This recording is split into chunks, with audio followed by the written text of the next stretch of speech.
So Microsoft is kicking off the week with some new insider builds. This is 26340.9212, the latest experimental 26H2 build.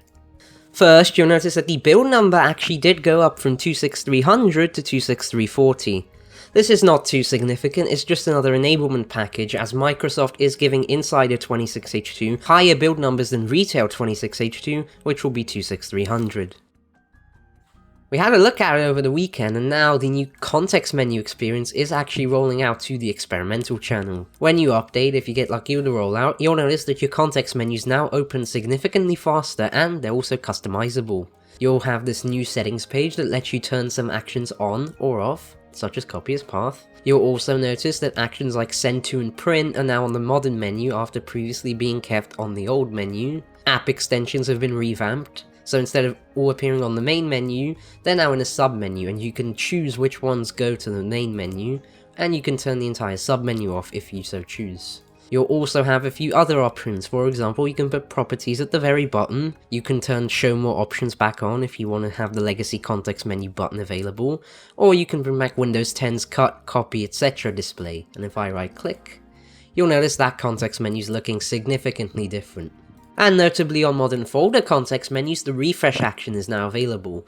This is just part of accommodating for muscle memory, so you don't have to go back to the old one every time. I do have an in-depth look in the top right, so go check that out if you want to see more of the context menu stuff.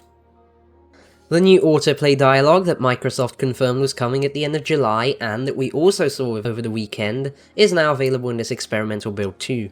Unlike the context menu stuff, this actually isn't rolling out, but I will leave the feature ID down in the description. As you can see, it has some rounded corners, it's in dark mode, it now lets you choose if you want to take an action always or just once, and it's centered, so that's pretty nice.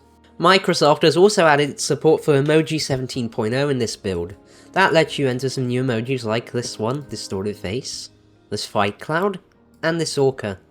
There are also some changes to existing emojis, so for example, if you look up for the saluting face, it's not that happy anymore, is it? It's just a neutral face now. Microsoft also axed a feature in this build. If you start dragging files, you'll notice that the drop tray at the top of the screen is no longer present. If we go to multitasking settings, you'll notice there's no toggle for it anymore. Feature didn't really have a great lifespan, besides the fact that it was in gradual rollout for its whole retail life, meaning not everyone even had it. Microsoft was also forced to update it earlier this year because the little peek view that it showed was intrusive and got in people's way, so it will be interesting to see what the replacement experience they've mentioned will be. There are also some improvements to desktop background personalization options. First, you can actually set slideshow wallpapers across multiple virtual desktops. It won't fall you back to picture anymore, so if you have a slideshow, it'll now apply across all of your virtual desktops just fine. You'll also notice a couple of changes to wallpaper previews. They now have better resolution, and if you're in portrait mode, there's some other general improvements to the display of those previews. You'll also notice general reliability improvements to the background personalization settings page, and you'll also notice that if you change wallpapers very quickly, like so, they'll now process correctly instead of having hiccups. The Windows recovery environment has also been updated so they can now use saved Wi-Fi network profiles from your main Windows install. This helps with getting your device connected so that it can do features like cloud rebuild if you really need them.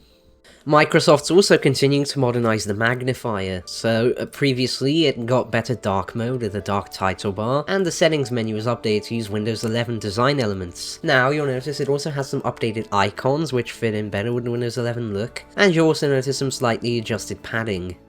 Also hidden in this build is a new energy recommendation to set Wi-Fi power saving to medium while plugged in. This also isn't rolling out, and I will put the feature ID for all 2 people who actually care about this.